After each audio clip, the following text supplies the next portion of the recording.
You're listening to Stimulus Tech Talk, a conversation-based podcast created by Stimulus Technologies that covers a range of topics related to business and technology.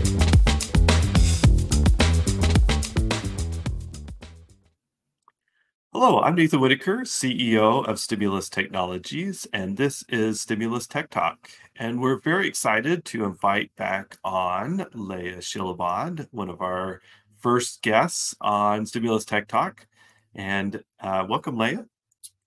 Hi, thank you for having me here today. So Leia is the CEO and CSO of CompliancyIT, which you just recently went through a rebranding of your website, and I better know, or of your company, and I better know Leia as the IT Princess of Power. We've known each other for quite a few years. She's also the author of Cyber Warfare, Protecting Your Business from Total Annihilation, and she's co-produced and starred in a documentary, Cybercrime, The Dark Web Uncovered.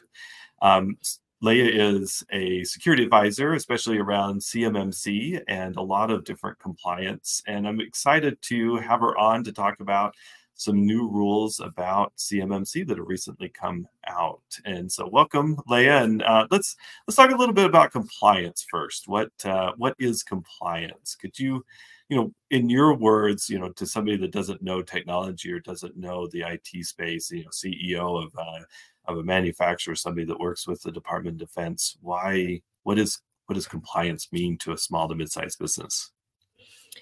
That's a great question. So when we're talking about compliance, we're talking about creating a set of standards or controls and aligning the organization to those standards.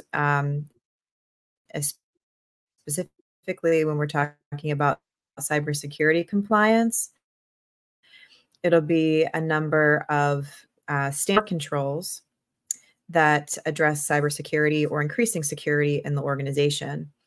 Now, a compliance requirement can be external pressure, so regulations like CMMC, like the DFAR 7012 clause, like HIPAA, and like the FTC safeguard requirements. So it can be external pressure on the organization to implement these requirements.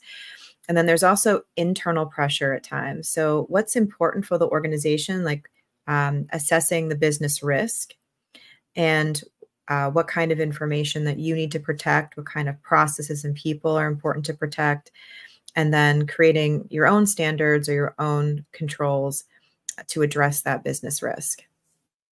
So it sounds to me like compliance is not an IT problem. It's more an administrative and business problem. Would you say that? Absolutely. I mean, it's all about managing your business's risk. And clearly, if you have an external regulatory requirement from some agency and you don't implement it, then that's a risk to your organization. You could lose contracts. You could have fines. So absolutely. And then when you're talking about internally, it is also a business decision, identifying where is the risk in your organization, creating those standards and then aligning them to decrease your risk. Now, these outside regulatory companies or organizations, whether it's governmental or, an outside company that requires this compliance, when they're putting that pressure on an organization, does that mean that the organization is devoid of risk once they achieve that compliance, or is there still some risk that occurs if they're meeting all the regulatory compliance requirements? There will always be risk in business. I mean, well, first of all, you and I started our own companies. That was a big risk. Continuing to run the company is a big risk, right? We've got all these people we have to employ and make sure they get paid, and what happens when, there's a lawsuit there's always risk when you're operating an organization. However, is that there are always ways to be able to decrease your risk. If you don't talk about your risk to start with, then a lot of those things can be sort of invisible to you, sort of like, well, we're not talking about it. Maybe it doesn't really exist. And that's why it's important for every organization to assess what their risk is in operating their business and then to determine how they're going to treat it. Are they going to address it by mitigating it and making some changes? are that you're going to transfer your risk to an external company? Are you going to avoid doing the thing that's causing you risk? That happens a lot with safety, right? We have risks in manufacturing plants associated with safety. There are things we can just not do and we can stay safe. And then you could also choose to accept the risk. You understand this could happen. You understand the impact on the organization. And you're still going to say, I'm going to accept that this might happen and the repercussions. Now, when you have external regulatory requirements, accepting the risk of not implementing those requirements is a really big risk to your organization, and I would not recommend it. So you're saying that sticking your head in the sand like an ostrich isn't the best way to move forward with compliance or risk mitigation? Correct. But we find a lot of businesses do that, right? It's we're too small. We don't know, what we're supposed to do. I got this letter and I'm just going to ignore it. A lot of companies ignore that. So what have you seen over the years of working with uncompliance of what are the ultimate potentialities of avoidance of compliance? So I have talked to some companies that sort of joked about, getting letters about requirements, and they just kind of like, ah, ha, ha, ha, and threw it in the trash can, which for me, I was sort of, quite taken aback by, because that can massively impact your company, and you do want your company to stay in business. It's your biggest asset as a business owner, to be able to the companies that you own.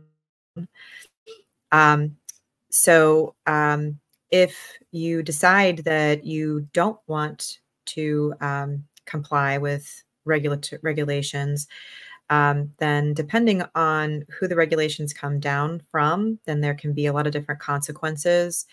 Like I mentioned before, fines can be levied, or you can lose contracts. Now they say, well, how are they going to even find out? Some regulations require that you report that you're doing those things, or at the minimum require a self-attestation, which is a legal document that you sign and say, I attest we are doing this. And then at that time, you're making a false claim if you are actually not doing that thing. So with working with the federal government, we actually have a False Claims Act that if an organization makes any kind of representation about what they're going to do with the federal government, and they don't do those things, that's considered a false claim. You lose your contract, and there's lots and lots of fines associated with that. Currently, there are hundreds of false claim cases in backlog with the Department of Justice. That's how many claims have been made about organizations that made a statement about what they were doing and that they're actually not doing it. So like the Department of Justice takes this very seriously. And it could end up with jail time even for the owners and operators of the company. Potentially, it's yes. a significant risk. Yeah. So let's talk about CMMC. So tell the audience what CMMC is, because we often throw out acronyms and nobody understands what we're talking about. So what is CMMC? So CMMC is my absolutely favorite thing to talk about in the whole world. That's why we're here today. And it stands for the Cybersecurity Maturity Model Certification. That's where all the letters come from. So it came to be because way back in the day, I think it was in around like 2013, there was a requirement for contractors who hold some of the government's information, which is called CUI. Well, this information is called CUI. It's specific information, controlled unclassified information. And when you have that information, you're required to implement certain safeguards for it, because it doesn't actually belong to you. It belongs to the federal government. And the CUI program is for all agencies. It's not just DoD. So CUI exists throughout the federal government. Back in 2013, DoD required a series of controls from NIST 800-53, which is a very thick printed document. It's like 400 pages. And those were required to be implemented. There was pushback on that. And so in 2016, NIST 800-171 was authored. And that is it's securing controlled and classified information in organizations, so non-governmental systems, non-federal systems. This is a series of 110 controls, or we could call them standards, that are required to be implemented. The requirement to implement them was by December 31st of 2017. And a lot of people got this information and didn't know exactly what to do, so they didn't do anything. Or they tried and it was hard, and so they stopped. Or they didn't even know that this applied to them. There were a lot of contractors back then that I talked to that didn't even realize that this was a requirement because their contracting officers didn't tell them that this was a requirement, or maybe they didn't understand what the DFARS clause meant. And so the Department of Defense did a bunch of research, did a lot of contractors, and actually performed some assessments themselves. And there was a 100% failure rate of full implementation of these controls and requirements. Wow, that's crazy. 100%. Yeah. Yep. That's crazy. Yeah. That illustrates as a really big problem, right? Yeah. So they figured, well, there are some things that we're going to have to do in order to make this program effective, because our secrets, our government secrets, especially how we defend our nation, are getting leaked out to nation states and to our enemies. So what are we going to do? They decided we need a little bit more clarification and accountability in this program, so that people understand this is what you're supposed to do. This is what's satisfactory. And you know what? Self-attestation is not really working out so well. So we're going to also bring in some accountability. And that's why certain organizations with special kinds of CUI now need to actually get an official assessment from a third party, a C3PAO, which is an organization that has been prepped and assessed to be able to provide those assessments to the defense industrial base. So did you say C3PAO? Is that something from Star Wars? Yes, it's from Star Wars. No, it's not. It's a CMMC certified assessors organization. Gotcha. So they have to get a third party assessment from these organizations to ensure compliance. At certain levels with certain information. So there are 3 levels in CMMC. And at the first level, you have federal contract information. You only have to apply 15 controls, and you need to self-attest, so sign off, and that you have implemented them. At level 2, there is a bifurcation. Look at me with all my fancy words, where they break CUI into 2 different groups. One that requires an implementation of all 110 controls, but only requires self-attestation. And then one group that needs to implement all 110 controls and get that official assessment and certification. And then there's level 3. They have an additional 24 controls, and they have very special and sensitive information, but it's not classified information. So from what I understand, CMMC has been a framework in development, and there's a new, I guess, final ruling that came out in December, like an end of the year filing. Is that correct?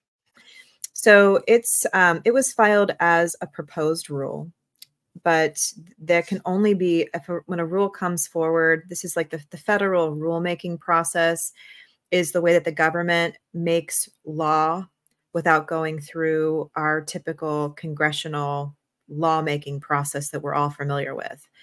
So these rules are law. They're federal regulations, they are law. But there has to be a process. If the government's going to make their own laws and our representation is not involved with that, there has to be a mechanism for us to be able to review what they intend to do and comment on it to tell them where they are kind of off on what they're going to do. And they have to take our words and our comments into consideration. So CMMC has gone through this rulemaking process, and right now we're at the final phase of the rulemaking process. It was presented as proposed, which means that we have 60 days to comment on it. I do not recommend commenting things like this is going to be too expensive, because they've heard that a ton of times and they have a pat response. If they copy paste, then it's not really going to get us anywhere. But during this comment period, we can make recommendations and then also remind them of things that they don't really see in practice. They are the federal government. They are not us. And God bless our government, but they live in a different world.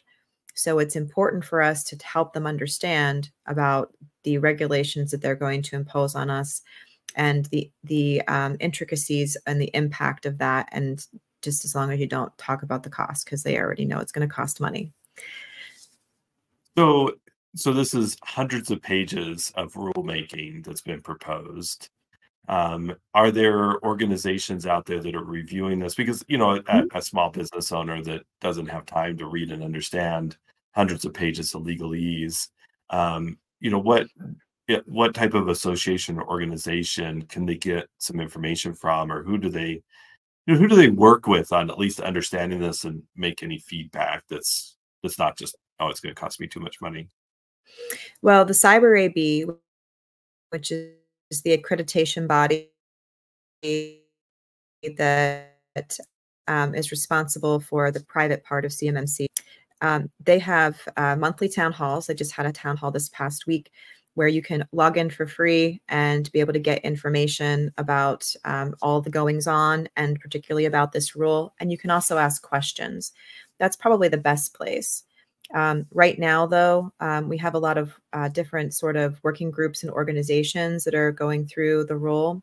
I'm a member of two of them. One of them is the MSPs for the support of critical infrastructure, and the other one is the CMMC Industry Standards Council.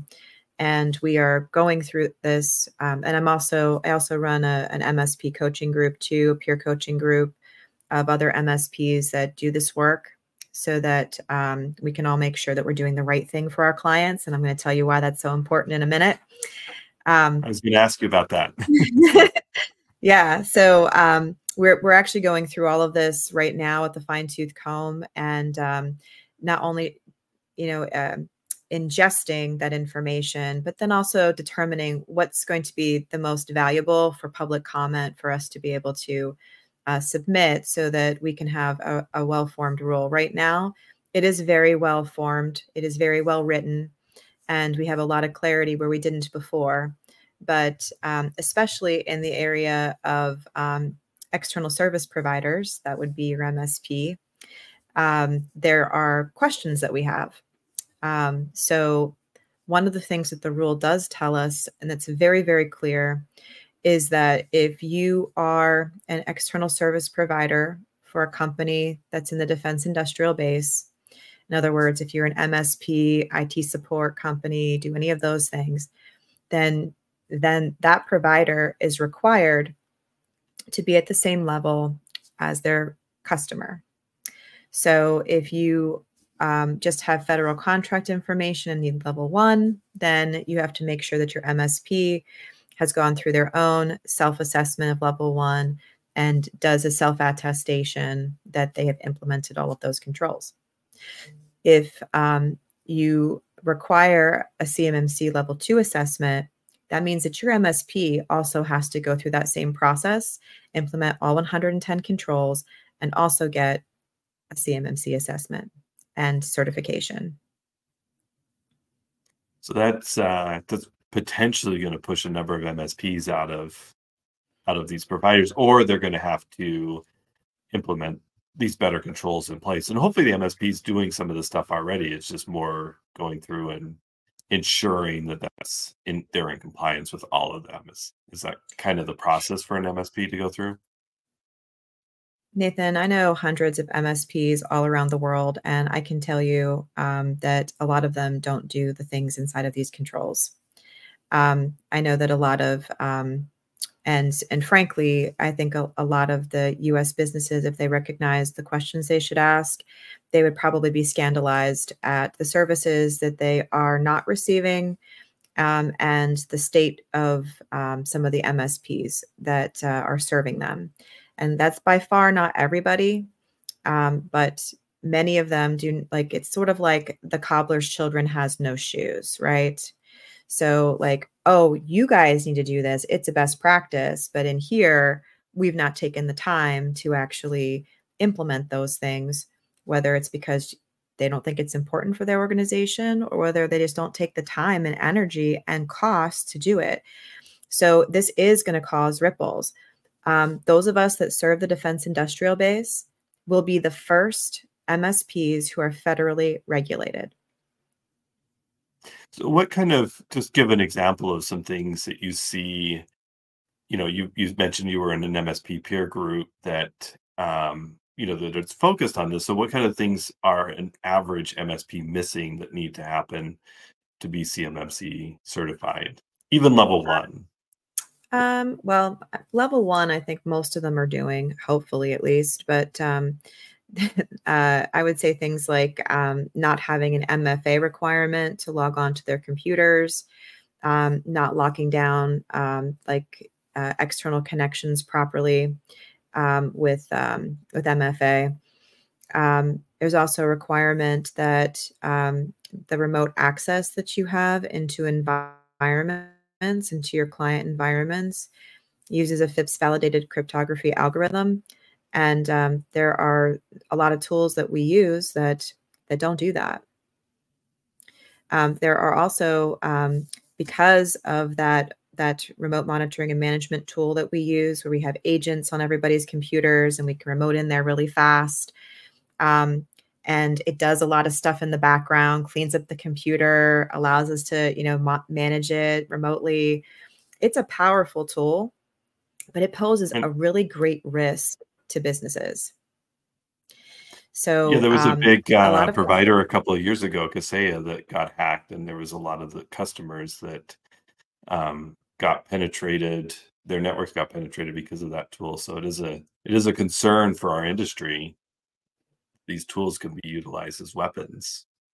Yes, and even internally, when we don't think about insider threat enough, we just want to trust our people, just like our clients. We tell them, you can't just trust your people. You have to put certain things in place because you never know when somebody will do something either on purpose or by accident to hurt your organization.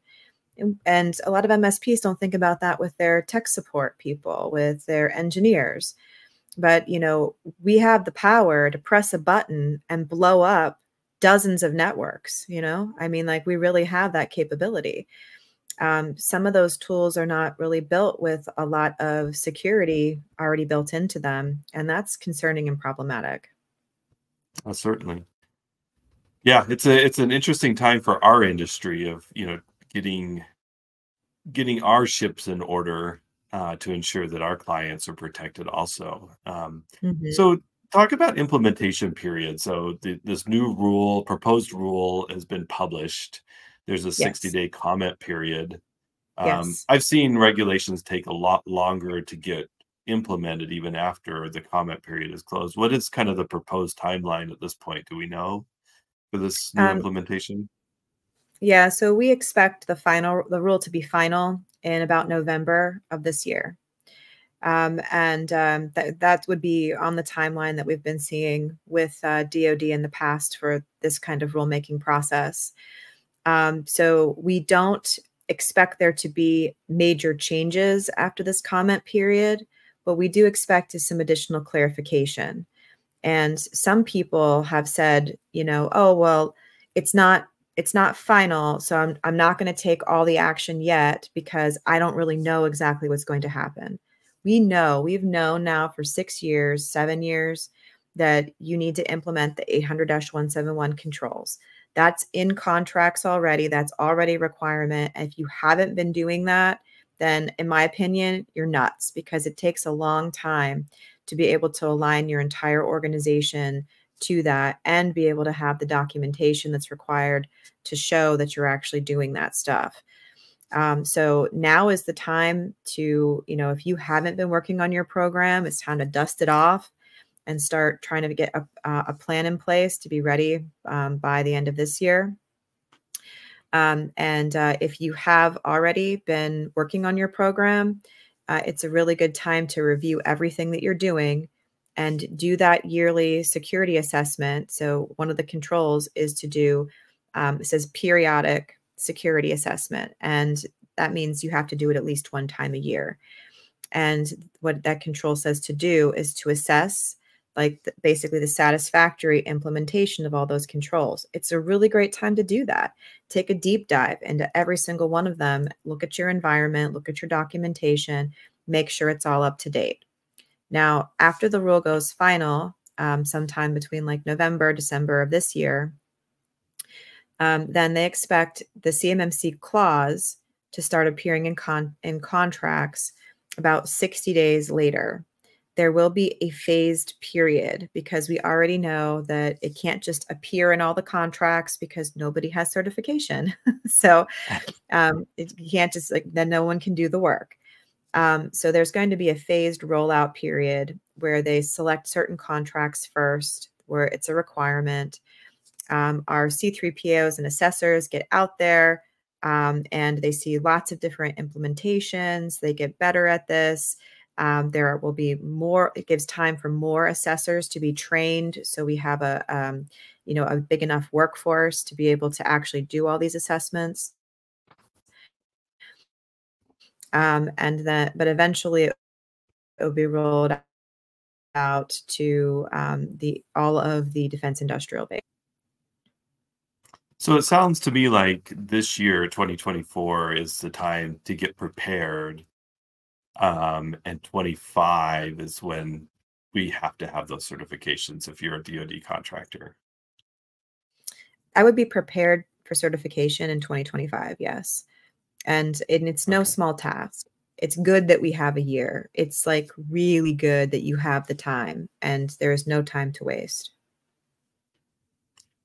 So if somebody is a defense contractor, and this is DoD contractor and maybe even subcontractors of contractors, so anybody related to that has the contracts would need to get certified. So how do they get in touch with you? How do they find out more information on moving forward with a certification, or at least finding out what they need to do?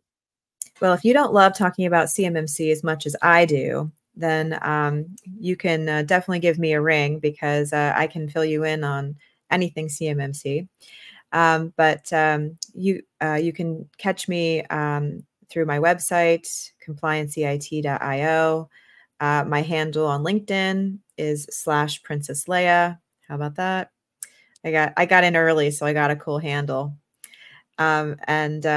I can also, my email address is leia@compliancyit.io as well.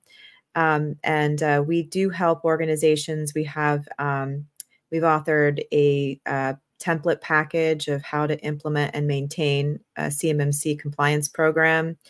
And so we've got that to help organizations. We also help them with compliant help desk and compliant infrastructure solutions.